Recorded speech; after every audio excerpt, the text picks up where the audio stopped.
I'm Jamie Simbrowitz. And I'm George Amato. Today we're going to be taking a look inside the Scarsdale Volunteer Fire Department. The Scarsdale Fire Department was established in 1893. These individuals give of themselves 24/7 for the love of their community. Let's see what these volunteers are all about in a short documentary. You know, George, it's remarkable. Making this documentary, we were able to get inside and take a look at really what goes on, the extensive training, the devotion, the dedication that all of these people, residents of Scarsdale, have. And it's just tremendous. You know what, Jamie? It's funny you said it. It's a true, genuine brotherhood. These guys, I know they work together and, they do drills together and they have meetings, but they genuinely love each other. They work together. They help each other out. It's really a true brotherhood. And I can say firsthand that I've experienced it, and there's really nothing better than it. George, you've been a volunteer now for many years in Scarsdale for the fire department. And so you know the inside ropes, what really goes on. And I have to tell you that I applaud you and all of the Scarsdale volunteer firefighters for everything that they do, what they believe in, and the true love that they do show and have for their community to do what they do every day. Yeah, you know what? And, on top of the brotherhood and, everything that we do, the drills and everything, it's also a lot of fun. It really is a lot of fun. It's really outside the box kind of work.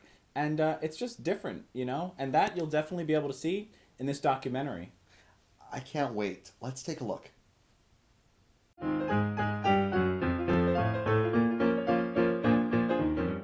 Well, in 1893, a group of men got together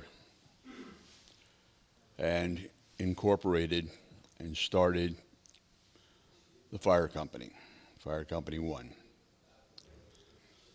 And they had a house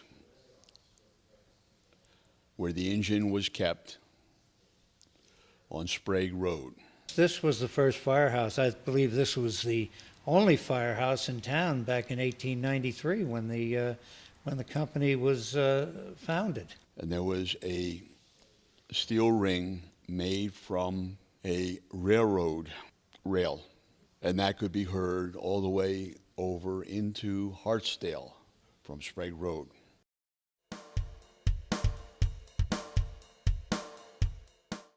I'd say very close-knit, because I'd say probably even more so today, because fellows have to go through an extensive period of training. You're meeting good people here. You're not meeting any bad people here. It's like a brotherhood. Why? Because you build camaraderies, relationships with all the volunteers, all the career staff, other communities. They're honest, they're hardworking, and their commitment to the fire services is what mostly brings us together, the commitment. I would describe them as a very upstanding, very committed bunch of folks. Typically what a Scarsdalian is would be a volunteer firefighter. Love it. Really like the guys, like the work we do, training we do, and the idea of being part of something that's helping the community. It's a brotherhood. The volunteer firemen throughout the country is a brotherhood. These are guys that I would, give a kidney to. It's a service like no other service because you know you're helping your neighbor. You're working with friends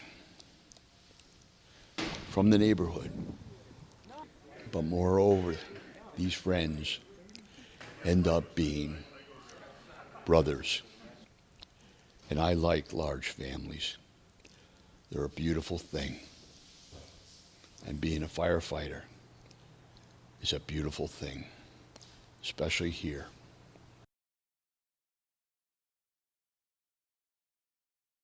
I think it's probably one of the more important ways to contribute to a community. The way I grew up, and now it's a good example I set for my kids. Basically, it was my father and my brother.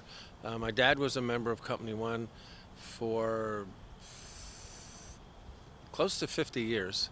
Like the idea of volunteering for the community. Helping a neighbor out. And to me, that's all about the volunteers, helping a neighbor, helping a neighbor. Yeah, I always wanted to give something back. My life was pretty easy. I had a lot of good things going on in my life, and I figured it was time to finally give back. Good group of guys, good camaraderie, good events, educational. The firefighting is a great opportunity for somebody to be in, and it's got everything I think you want in volunteerism.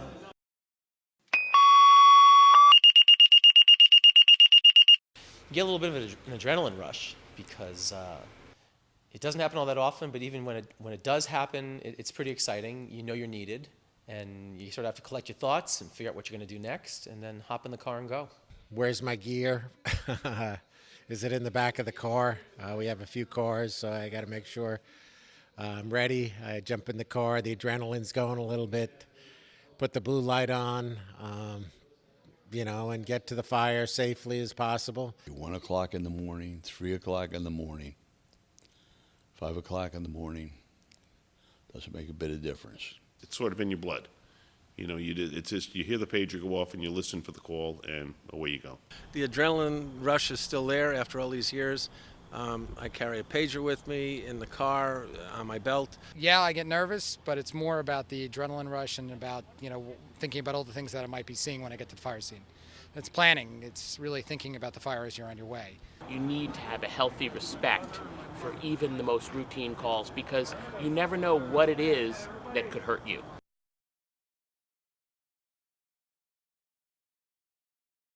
It's realistic. It's real fire. It's real smoky. You can't see. And you're hauling around heavy stuff. So you're working hard. You're sweating. It's tough to communicate, just like at a real fire ground. Go over here. This is one big monthly drill where we all come together and we do it at a facility like this where we have not only the support of Scarsdale career staff and our training captain, but there's help from volunteers at the county level, instructors who give us something that we don't normally get in our routine training. You get to do live burns here, which means, just like what it sounds, there's a building where the guys will set off pallets or other flammable material, and our job is to go in organized crews, find the fire, put it out. We had a live burn, a little heat, a little smoke, more than one evolution going. They had 2 lines going in, a backup line and an attack line. I mean, it's not the kind of experience that we get normally in our everyday lives, especially with some of us working at desk jobs and so forth, but you're putting yourself in a very physically demanding situation, so you get to test yourself. To give back. It's an obligation. You make a commitment as a volunteer firefighter. It's got to be done. It's something that you need people. A town like Scarsdale, we do have the career force, but we also need the support of the volunteers. And if it was my house on fire, I'd want somebody getting up at 1 in the morning. Even if they got to go to work the next day, you want someone to show up there and protect your house, your family, your life. It's a commitment for, helping one another out. Everybody's down in luck sometimes. Obviously, you're really down in your luck if your house is on fire. So to me, you do what you can to save a neighbor's house. You can't do anything more noble than helping someone who needs help. And it could be something as simple as protecting the furniture from the water damage of the hoses after the fire is out. It could be something as comforting the homeowners. It could be going into the fire. It could be getting on the roof to vent a fire. It could be during Hurricane Sandy helping out. It's the camaraderie, it's the volunteerism, which Scarsdale is wonderful. It's full of volunteers on many different levels. And you're helping your community. It's good to give back to the community that gives so much to all of the people in Scarsdale. We help protect the community, and when you call 911, somebody has to come. So the firemen come.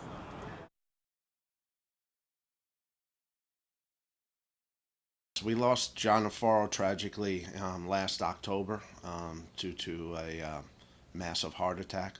John was a life member of Fire Company Number 1. He actually joined probably about a year prior to me. I think it was about 1984. I joined in 85. And we were both part of the class of 83. And also Billy Adams, another life member, was a part of the class of 1983. John was a stand-up guy, constant contributor. We had a huge fire, house struck by lightning on Bradley Road, and John, who was a life member, lived right around the corner, came down, and he was actually the guy who connected into the hydrant because all hands were working. He pulled a 5-inch supply line in, took the hydrant pack and made the connection and got the water flowing. Now, some people might not be happy to hear that because he's a life member, but he always did what he had to do. And as a member of company number one, everyone contributes when and where they can, and that really speaks volumes of John Aforo. John showed up to meetings and constantly looked to contribute and looked at company number one as a resource. John is gone, but he's not forgotten, and he's a big part of company number one's thoughts and prayers. We had a fire that was caused by lightning one evening, or one afternoon actually. And we had emptied out the house the best we could, and we had everything on a tarp. And the family came over to the tarp, and the owner of the house, the dad, looked down and said, "Oh, we've lost everything. Look at it. There's like nothing left." And I walked over to him and I said, "Look again of what you have." And he looked around and he saw his family there. No one got hurt, but his family was there. And his statement was beautiful. He says, "You're right. I've got the most important thing that a man could have, and that's his family."